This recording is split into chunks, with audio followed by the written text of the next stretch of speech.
Hello, aspirant. I'm CP Jadon, your UGC Net Management faculty, and in today's lecture, we will learn about what is capital structure. So, let's begin. Capital structure refers to the mix of firm long-term capital, mainly debt and equity, that it used to fund its ongoing operation and future growth. अगर हम बात करें कि क्या होता है capital structure, तो capital structure basically company पैसा इकट्ठा करती है, कैपिटल इकट्ठा करती है, लॉन्ग टर्म कैपिटल इकट्ठा करती है, जिससे कि वो अपनी फ्यूचर एक्सपेंशन है या ग्रोथ करना चाह रहे हैं या एक्सपेंड करना चाह रहे हैं कहीं कंपनी किसी दूसरे एरिया में या जोग्राफिकल एरिया में, या न्यू प्रोडक्ट डेवलप करना चाह रहे हैं या न्यू मार्केट डेवलप करना चाह रहे हैं, उसके लिए उन्हें फंड की ज़रूरत है, या फिर उनको अपनी डे टू डे एक्टिविटी जो ऑपरेशन उनको परफॉर्म करने हैं उनको परफॉर्म करने के लिए उनको पैसे की ज़रूरत है। ठीक है, तो कंपनी को पैसा कैसे मिलेगा? या तो कंपनी बैंक के पास जाए और बैंक से लोन ले ले, तो इसे हम बोलेंगे डेप्ट फाइनेंसिंग, डेट फाइनेंसिंग बोलेंगे इसे हम। और या फिर कंपनी के ऑनर वगैरह हैं या मैनेजमेंट है, वो किसी के पास जाएगा और किसी व्यक्ति को बोलेगा कि आप इतने परसेंट हमसे ऑनरशिप खरीद लीजिए, 10%, 20% जो कुछ भी है, और उसके बदले में आप हमें इतना कैश दे दीजिए। या कंपनी अपने शेयर इशू करती है, शेयर बेसिकली एक तरीके से ऑनरशिप ट्रांसफ़र करना ही हो गया, है ना। तो इस तरीके से कंपनी पैसे इकट्ठे करती है अपने डे टू डे ऑपरेशन को परफॉर्म करने के लिए, या फ्यूचर ग्रोथ जो वो desired level of growth obtain करना चाह रहे हैं उसके लिए पैसे की ज़रूरत है, वो इस तरीके से कंपनी इकट्ठा करती है। और इसी कॉम्बिनेशन को हम बोलते हैं कैपिटल स्ट्रक्चर, कि कितने परसेंट कंपनी को लोन लेना है, कितना परसेंट कंपनी अपना जो एक्टिविटी है या पैसे की ज़रूरत है उसे इक्विटी फाइनेंसिंग के थ्रू पूरा कर रही है। तो इसी कॉम्बिनेशन को हम बोलते हैं capital structure. It in reflect on company balance sheet. तो आपका जो कैपिटल स्ट्रक्चर है वो कहाँ पे रिफ्लेक्ट करता है? अगर आपको किसी कंपनी के कैपिटल स्ट्रक्चर के बारे में जानना है तो बस आप उनके कैपिटल जो आप उनके बैलेंस शीट को देखेंगे और वहाँ से जान जाएंगे कंपनी ने कितना लोन ले रखा है ना। लाइबिलिटी साइड में आपको दिख जाएगा कि कंपनी ने कितना लोन ले रखा है, वहीं आपको रिटेन अर्निंग कितने हैं, ऑनर इक्विटी कितना है, कितने शेयर इशू कर रखे हैं कंपनी ने, वो सब आपको वहाँ पे दिख जाता है। Investor analyze company capital structure to access its financial stability, risk level and attractiveness as an investment। अब क्या है, कस्टमर्स क्यों उस बैलेंस शीट को देखते हैं? क्योंकि बैलेंस शीट को देखने से ही कस्टमर्स को पता चलता है कि कंपनी ने कितना लोन ले रखा है, और उन्होंने ज़्यादा लोन ले रखा है तो उसका मतलब क्या है, कंपनी हाई रिस्क पे है ना। तो इससे उसकी फाइनेंशियल स्टेबिलिटी, इन्वेस्ट करना चाहिए या नहीं करना चाहिए, वो सब वहाँ से इन्वेस्टर एक तरीके से पता करते हैं। सो इसकी इम्पोर्टेंस क्या है कैपिटल स्ट्रक्चर के? इन्वेस्टमेंट रिक्वायरमेंट, जैसे कि मैंने अभी आपको बताया ही कि जो हमारे business require fund for investment and a capital structure help in raising this fund effectively. डेब्ट टू इक्विटी रेशियो, है ना। It determine portion between debt, borrowed fund and equity of the company, की कितना कंपनी ने मतलब अगर ये ratio higher है तो इसका मतलब क्या है, अगर डेट टू इक्विटी रेशियो अगर ज़्यादा आ रहा है तो इसका मतलब क्या है कि कंपनी ने ज़्यादा पैसा मार्केट से लोन के फॉर्म में ले रखा है, मतलब कंपनी हाई रिस्क पे है ना। और फिर क्या है, profitability, profit maximization with minimum risk. आप एक optimum level of capital structure लेना चाहते हैं जहाँ पर आपका जो डेट है और या फिर आपकी इक्विटी फाइनेंसिंग है उसका आपने रेशियो इस तरीके से मेंटेन किया है कि आप उस रेशियो पे प्रॉफिट है वो ज़्यादा अर्न कर रहे हैं और रिस्क आपका कम है। ठीक है, तो आप यही अचीव करने की कोशिश करते हैं कैपिटल स्ट्रक्चर के थ्रू।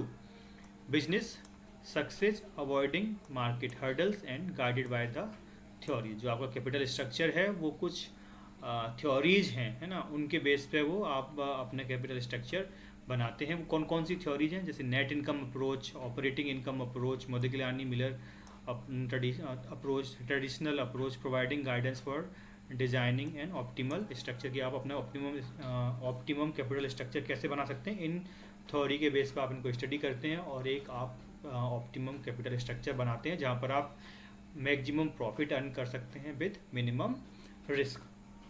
तो ये हम नेक्स्ट पार्ट में देखेंगे, थ्योरी वाला पार्ट। ये जितनी भी थ्योरी हैं इनको हम स्टडी करेंगे, ये इंपॉर्टेंट थ्योरी हैं हमारे एग्जाम के पॉइंट ऑफ व्यू से। सो कंपोनेंट ऑफ कैपिटल स्ट्रक्चर की हम बात करें तो जो कैपिटल स्ट्रक्चर हमारा बेसिकली किन चीज़ों से मिलकर बना होता है, या तो आपकी इक्विटी फाइनेंसिंग होगी, या डेट फाइनेंसिंग, या आप लोन लेंगे, या प्रेफरेंस शेयर कैपिटल के थ्रू। प्रेफरेंस शेयर क्या होते हैं, ये हाइब्रिड नेचर के होते हैं, इनमें डेट और इक्विटी दोनों की क्या बोल सकते हैं क्वालिटी होती है। फिर और एक होता है वेंडर फाइनेंसिंग, ऑल्दो इतना कोई मतलब इम्पोर्टेंट पॉइंट नहीं है वेंडर फाइनेंसिंग, लेकिन इसे भी हम एक कैपिटल स्ट्रक्चर का हिस्सा मान सकते हैं। कि आपने क्या किया कि रॉ मटेरियल मान लो आपने अपने सप्लायर से कुछ दिन 90 दिन या 100 दिन के लिए क्रेडिट पे ले लिया कि हाँ जब आप प्रॉफिट अर्न करेंगे तो हमें वापस कर देंगे। तो इस तरह की जब फाइनेंसिंग करते हैं तो इसे बोलते हैं वेंडर फाइनेंसिंग।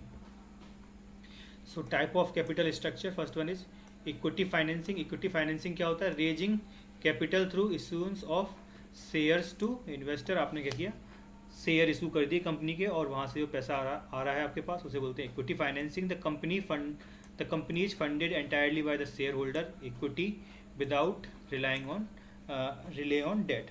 ऐसा कुछ ज़रूरी नहीं है कि आप बिल्कुल ही रिलाई करें इक्विटी के ऊपर या बिल्कुल ही रिलाई करें डेट के ऊपर। आप एक ऑप्टिमल स्ट्रक्चर के पास जा सकते हैं। बस इक्विटी फाइनेंसिंग एक तरीका है कि आप कंपनी के शेयर इशू करके आप पैसा अर्न मतलब पैसा रेज कर सकते हैं। Suitable for firm wanting to avoid risk of debt. अगर आप उधार लेने से बचना चाह रहे हैं तो इक्विटी फाइनेंसिंग एक अच्छा ऑप्शन है, एक सेफर ऑप्शन है। इसके फीचर्स क्या हैं, लो फाइनेंशियल रिस्क, क्योंकि आपने देखो लो फाइनेंशियल रिस्क का क्या मतलब इसका कि आपने पीरियोडिकली आपको पैसा देना तो है नहीं लोगों को, क्योंकि आपने लोन नहीं लिया है, आपने हिस्सेदारी अपनी कंपनी की ऑनरशिप डाइल्यूट की है अपनी कंपनी की, तो वहाँ पे आपका क्या है रिस्क कम है। अगर आपने मान लो आपको पीरियोडिकली पैसा पे नहीं करना है, जैसे कि अगर आप लोन लेंगे तो लोन में आपको पीरियोडिकली इंटरेस्ट पे करना होता है, लेकिन इक्विटी फाइनेंसिंग के केस में ऐसा नहीं होता।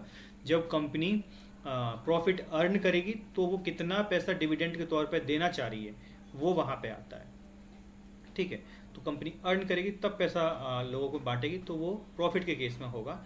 हाई कॉस्ट ऑफ कैपिटल, सही बात है हाई कॉस्ट ऑफ कैपिटल है, क्योंकि यहाँ पे जो आपके इन्वेस्टर हैं वो सिंस इन्वेस्टर एक्सपेक्ट डिविडेंड और कैपिटल गेन। जो इन्वेस्टर हैं अब वो जिन्होंने पैसा लगाया है वो डेफिनेटली चाहेंगे कि कंपनी अच्छा करे, उनको अच्छा डिविडेंड मिले, तो यहाँ पे इसका क्या है हायर कॉस्ट ऑफ कैपिटल होता है in comparison to debt financing, क्योंकि यहाँ पे आपको ऑनरशिप भी डाइल्यूट करनी पड़ी है।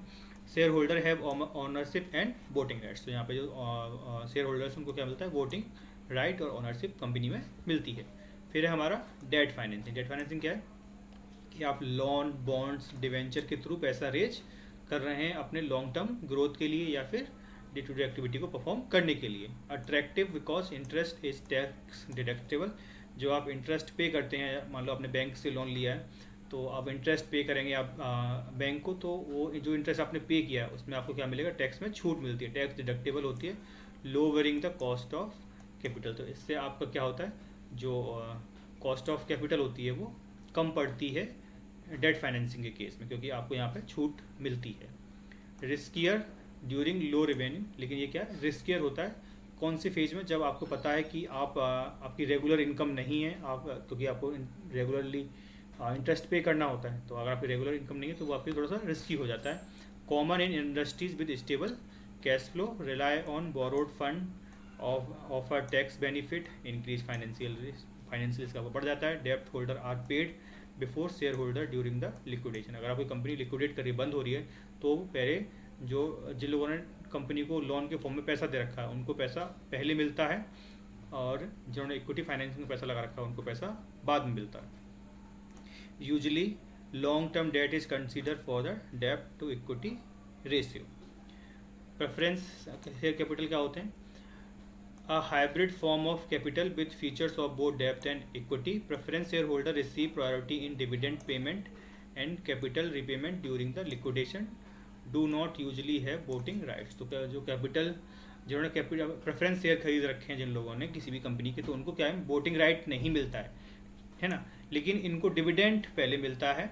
किन से, जिन्होंने इक्विटी शेयर खरीद रखे हैं उनसे पहले आपको पैसा मिलेगा, ठीक है, जब कंपनी डिविडेंड पे करेगी। और जब कंपनी बंद होगी तो बंद होने के टाइम पे भी जो प्रेफरेंस शेयर होल्डर हैं उनको पैसा पहले मिलता है in comparison to equity share.